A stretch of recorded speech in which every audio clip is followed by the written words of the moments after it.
Mirto Uzuni vazhdon të shënoj gola mbres lënës me fanellën e Austin në këtë periudhë të sezoni, duke treguar se po kalon një formë të jashtëzakonshme. Sulmuesi i kombëtares shqiptare ka tundur përsëri rjetën në Leagues Cup, duke ndihmuar ekipin të siguronte çerek finalet e turneut, që organizohet me skuadrave më të mira të MLS dhe kampionati meksikan. Ekipi i Austin mbron luajti përballë Klub Amerika në një ndeshje ku e pa veten në disavantazh në fillimin e pjesës së dytë. Por në minutën e 67 ishte Uzuni ai, i cili me një goditje të jashtëzakonshme nga e majta, çoi topin në cepin e largët të portës dhe barazoi shifrat. Pas 90 minutave në barazim, për të përcaktuar fituesin u deshon penaltit, dhe aty Austin fitoi 6-5, me Uzunin i cili shënoi gjithashtu edhe në tentativën e tij nga pika e bardhë.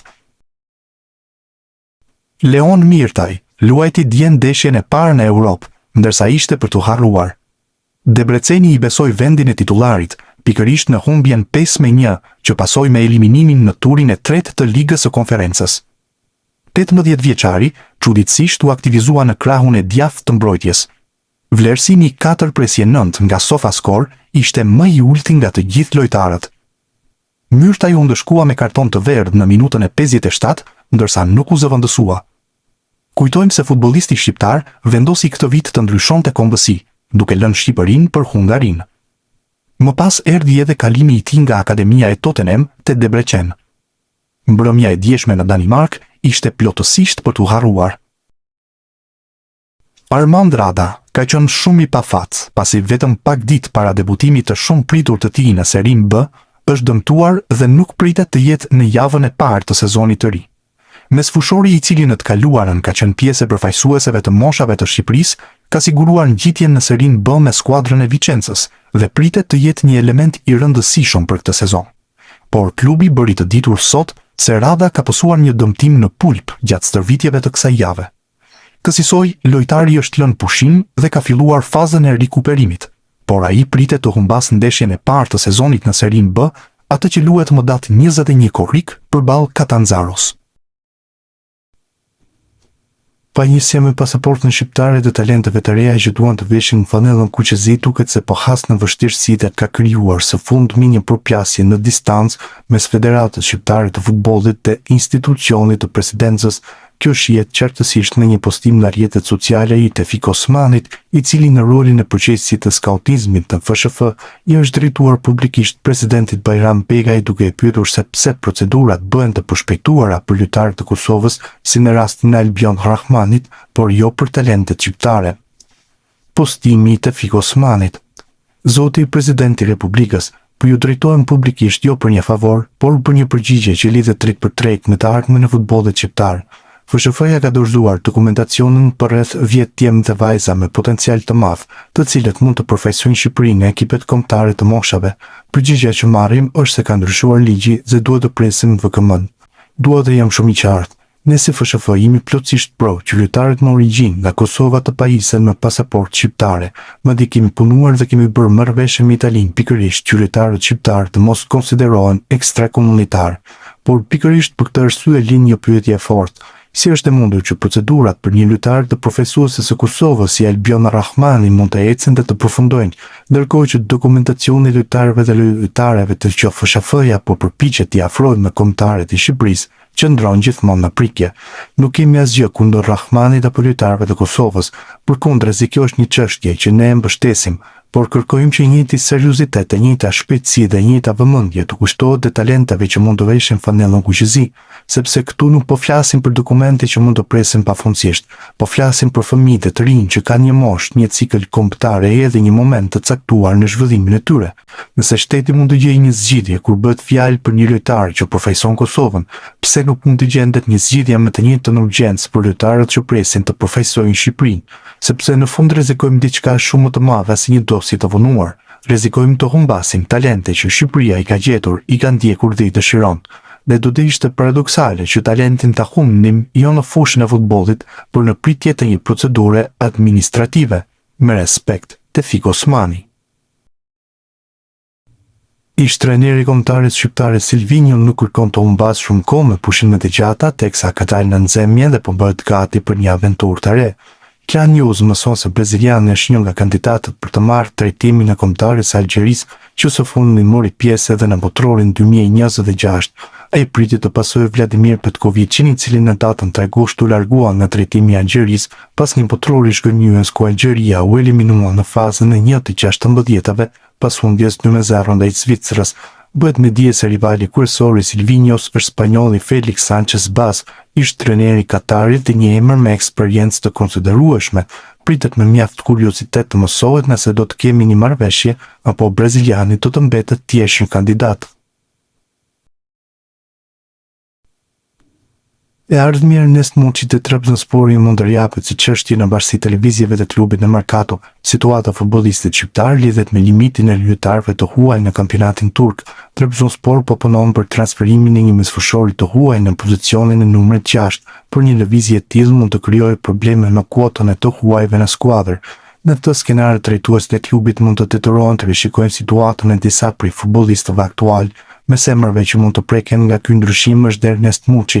Sipas raportimeve nga Turqia, Trabzonspor mund të shqyrtojë ofertat që mund të mbërrinë për futbollistin shqiptar, veçanërisht nëse bëhet fjalë për një propozim financiar të konsiderueshëm. Në repartin ofensiv, klubi turk ka alternativa të tjera për pozicionin ku aktivizohet Muçi, me Ruslan Malinovski dhe Aral Shimshir që konsiderohen gjithashtu si opsione për trajnerin. Kjo situatë mund të bëjë më të hapur mundësinë e një ndryshimi në përbërjen e skuadrës. Megjithatë, aktualisht nuk bëhet fjalë për një vendim të marrë për largimin e Muçit. Ardhmja e tij do të varet nga zhvillimet e merkatos, nevoja për të liruar një vend në kuotën e lojtarëve të huaj dhe mbi të gjitha nga oferta që mund të mbërrijnë në adresë të Trabzonsporit. Klubi turk pritet të shqyrtojë çdo propozim që përputhet me pritshmëritë e tij financiare, ndërsa një ofertë e konsiderueshme mund ta ndryshojë situatën e Muçit. Nga ana sportive, Muçi vazhdon të ketë disa elementë që e bëjnë një alternativë të rëndësishme për skuadrën, kështu merkatoja e Trabzonsporit dhe veçanërisht transferimi i Muçi me një numër 6 mund të përcaktojë dhe fatin e Ernest Muçit. Për momentin, shqiptari mbetet pjesë e skuadrës për një ofertë të lartë dhe nevoja për të menaxhuar kuotën e lojtarëve të huaj mund ta vendosin të ardhmen e tij në diskutim. Marian Shkumbulla është prezantuar 2 ditë më parë si futbollisti më i ri i Rayo Vallecano pasi ka finalizuar huazimin nga radhët e Romës të klubit spanjoll. Ajo që është bërë publike deri tani ishte se Rayo Vallecano kishte një opsion për blerjen në fund të sezonit të mbrojtësit të kombëtarit shqiptare dhe Fabrizio Romano ka publikuar detajet e kësaj marrëveshje mes klubeve. Sipas tij, klubi spanjoll mund të blejë Kumbullën për 2.5 milionë euro në fund të sezonit në Roma, ndërsa klubi italian do të zotrojë 10% të një shitje të mundshme të tij në të ardhmen. Kjo është një shifër shumë e ulët se ajo për të cilën Roma mbleu lojtarin nga Verona në vitin 2020. Aso kohë Roma shpenzoi në total 29.5 milionë euro për futbollistin, të cilin e huazoi fillimisht të pastaj e bleu në fund të kartonit të tij. Ai mbetet transferimi më i shtrenjtë të gjitha kohëve për një futbollist të kombëtares shqiptare të futbollit. Simon Simoni dhe lëm të mirën gjermanisë në këtë sezon duke u larguar nga Kaiserslautern për të bërë pjesë e Luzernës në kampionatin zviceran.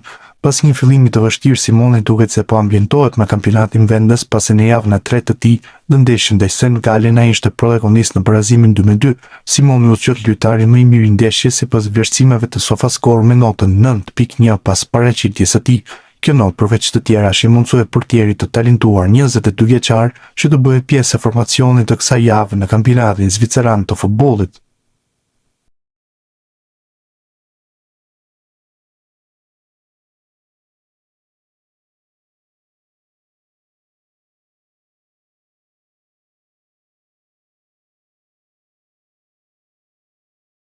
Kapiteni i kombëtares, Berat Gjimshiti, i dha fund aventurës 10 vjeçare me Atalantën, teksa nëpërmjet një reagimi të gjatë në Instagram, ka prekur me fjalët e shkruara, duke falenderuar çdo bashkëdhëtar të këtij kapitulli fantastik në klubin italian.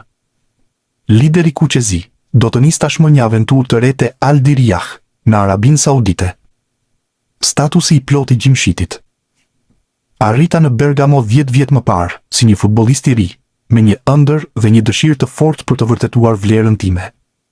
Sot largohem, duke e ditur se ky vend më ka dhënë shumë më tepër se sa futbolli. U rrita këtu si lojtar, si burr dhe si baba. Familja ime u rrit këtu. Bergamo është bërë shtëpia ime dhe Atalanta është shumë më tepër se sa një ekip.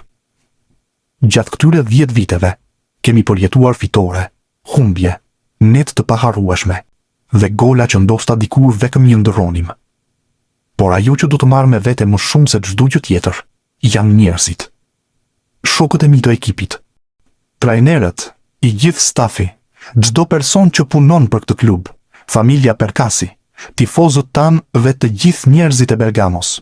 Faleminderit për besimin tuaj, për mbështetjen tuaj, që luftuat për krah nesh, dhe që më bët mua dhe familjen time të ndihemi pjesë e diçkaje të veçantë. Asgjë që kemi arritur nuk na është dhënë. E ndërtuam së bashku, me punë të palovur, sakrificë, disiplinë, zemër dhe atë mentalitet që e bashkon thellësisht Atalantën me qytetin e saj. Sot fillon një kapitull i ri, por ka vende nga të cilat nuk largohesh kur vërtet. Mund të largohesh nga një ekip, mund të largohesh nga një qytet, por ne mbajmë një shtëpi brenda vetes. Faleminderit për gjithçka, Bergamo. Faleminderit për gjithçka, Atalanta. Për gjithmonë në zemrat tona.